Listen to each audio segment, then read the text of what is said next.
आज की क्लास शुरू करते हैं। आज हम लोग टॉपिक लिए हैं म्यूचुअल इंडक्शन। तो आइए हम लोग इसको डिस्कस करते हैं। इसके पहले हमने जो है सेल्फ इंडक्शन और इलेक्ट्रोमैग्नेटिक इंडक्शन को डिस्कस कर लिया है। तो म्यूचुअल इंडक्शन में क्या होता है कि इसमें दो कॉइल होते हैं।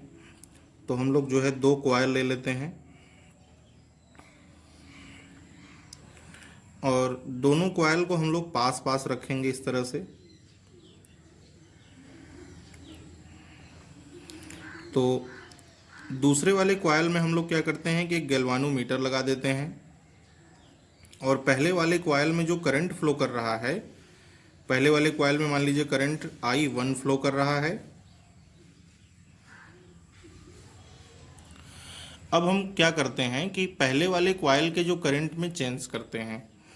तो अब देखिए इलेक्ट्रोमैग्नेटिक इंडक्शन क्या कहता है कि किसी भी कॉइल के फ्लक्स में अगर चेंज होगा तो उस कॉइल में एक ईएमएफ इंड्यूस्ड हो जाएगा, जिसकी वजह से इसमें करंट फ्लो करने लगेगा। मतलब ये जो गैल्वानोमीटर है ये हमारा डिफ्लेक्ट करने लगता है।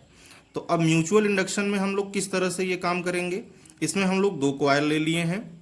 पहले वाले कॉइल में करंट I1 फ्लो कर रहा है, दूसरे वाले कॉइल में कोई भी एनर्जी का सोर्स नहीं है, मतलब कि इसमें जो है करंट कहीं से नहीं फ्लो करने वाला है। तो अब हम लोग क्या करते हैं कि पहले वाले कॉइल के करंट को चेंज करते हैं। तो आइए इसको एक लाइन में समझते हैं। अगर हम पहले वाले कॉइल के करंट को चेंज करेंगे, चेंज करने का मतलब या तो इंक्रीज करें या तो डिक्रीज करें। तो मान लीजिए हम इसको इंक्रीज करते हैं।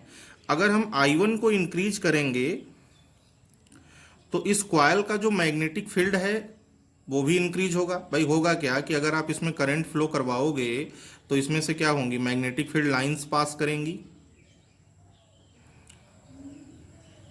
इस तरह से, मैग्नेटिक फील्ड लाइंस पास करेंगी। तो इसका मतलब ये हुआ कि अगर आप इसके करंट को अगर आप इंक्रीज करते हो तो इसका जो मैग्नेटिक फील्ड है, पहले वाले कॉइल का जो मैग्नेटिक फील्ड है वो इंक्रीज होगा। और पहले वाले कॉइल का जब मैग्नेटिक फील्ड इंक्रीज होगा तो पहले वाले कॉइल का जो फ्लक्स है वो भी इंक्रीज होगा। अच्छा, हम लोग देख रहे हैं कि यहाँ से जो लाइंस निकल रही हैं उसका कुछ पार्ट इसमें से भी पास कर रहा है, दूसरे वाले कॉइल से भी पास कर रहा है। तो अगर पहले वाले कॉइल का फ्लक्स इंक्रीज होगा तो दूसरे वाले कॉइल का भी फ्लक्स इंक्रीज होगा, क्योंकि इसी लाइंस का कुछ पार्ट जो है इसमें से भी पास कर रहा है। तो अगर पहले वाले कॉइल का फ्लक्स इंक्रीज होगा तो दूसरे वाले कॉइल का भी फ्लक्स जो है इंक्रीज होगा। और इलेक्ट्रोमैग्नेटिक इंडक्शन क्या कहता है कि किसी कॉइल का फ्लक्स अगर चेंज हो गया तो उसमें एक ईएमएफ इंड्यूस्ड हो जाता है, जिसकी वजह से उस कॉइल में करंट फ्लो करने लगता है।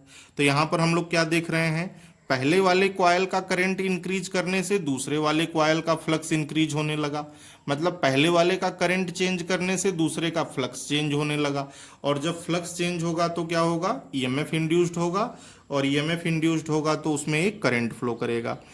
तो इस दूसरे वाले कॉइल के फ्लक्स के इंक्रीज करने से दूसरे वाले कॉइल में क्या हुआ, एक ईएमएफ इंड्यूस्ड हो गया।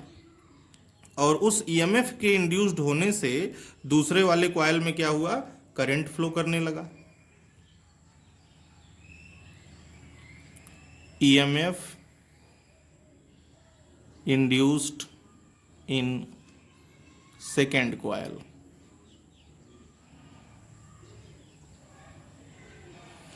तो अब यहीं से आपका म्यूचुअल इंडक्शन का डिफिनीशन निकल के आता है कि दो पास पास रखे कॉइल में किसी एक कॉइल के करंट को चेंज करने से दूसरे कॉइल में करंट फ्लो करने लगता है।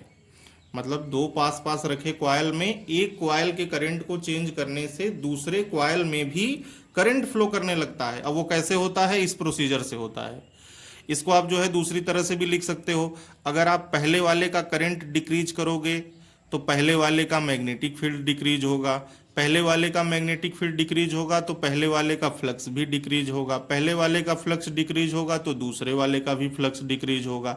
तो फ्लक्स डिक्रीज हो या फिर फ्लक्स इंक्रीज हो, मतलब क्या होता है, चेंज होने से होता है कि अगर कॉइल का फ्लक्स चेंज हुआ तो ईएमएफ जरूर इंड्यूस्ड होगा। तो यहाँ पर देखिए इंक्रीज हो रहा था मतलब चेंज हो रहा था, यहाँ पर डिक्रीज हो रहा है मतलब चेंज हो रहा है। और जब भी फ्लक्स चेंज होगा तो क्या हो जाएगा, उसमें ईएमएफ इंड्यूस्ड हो जाएगा। तो इसका मतलब ईएमएफ इंड्यूस्ड इन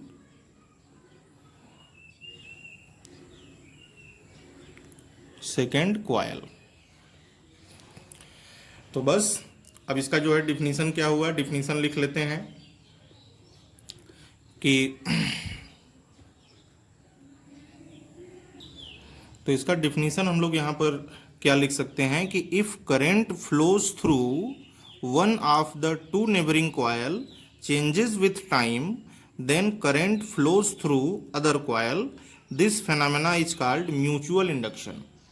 मतलब दो पास पास रखे कॉइल में से अगर आप एक कॉइल के करंट को चेंज करते हैं तो दूसरे कॉइल में भी करंट फ्लो करने लगता है। इसी फेनोमेना को क्या कहते हैं हम लोग, म्यूचुअल इंडक्शन कहते हैं। तो अब हम डायग्राम को देख के क्या देख रहे हैं, अब हम लोग फिगर में ये देख रहे हैं कि दूसरे कॉइल का जो फ्लक्स है वो किसके प्रोपोर्शनल है, पहले वाले के करंट के प्रोपोर्शनल है। यहां पे देखिए दूसरे वाले का फ्लक्स इंक्रीज कर रहा है पहले वाले का करंट इंक्रीज करने से, मतलब φ2 प्रोपोर्शनल I1। तो अगर हम इसका प्रोपोर्शनल हटाएंगे तो यहां पर कुछ आएगा, तो उसको हम लोग कैपिटल M कहते हैं, M इंटू I1। तो यहां पर M एक कांस्टेंट है जिसे हम लोग कोफिशिएंट ऑफ म्यूचुअल इंडक्शन कहते हैं। तो here capital M is a constant called coefficient of mutual induction, coefficient of mutual induction। तो अब देखिए यहाँ पर जो है φ2 हमको पता चल गया है। अब हम ये पता कर लें कि दूसरे वाले कॉइल में कितना ईएमएफ इंड्यूस्ड होगा। तो हम लोग क्या जानते हैं, since E is equal to minus d∅dt होता है, हम लोग जानते हैं। तो induced EMF, now induced EMF in second coil